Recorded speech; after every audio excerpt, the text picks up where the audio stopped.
You ask Tiger to solve. This deals with linear equations with one unknown. The final result is x equals -13. Let's solve it step by step. Simplify the expression.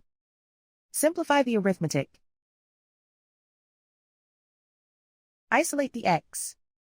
Divide both sides by -10. Cancel out the negatives.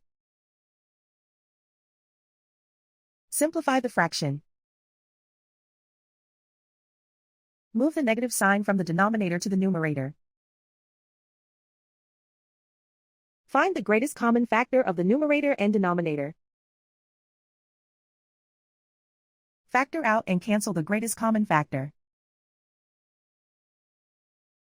And so the final result is x equals -13.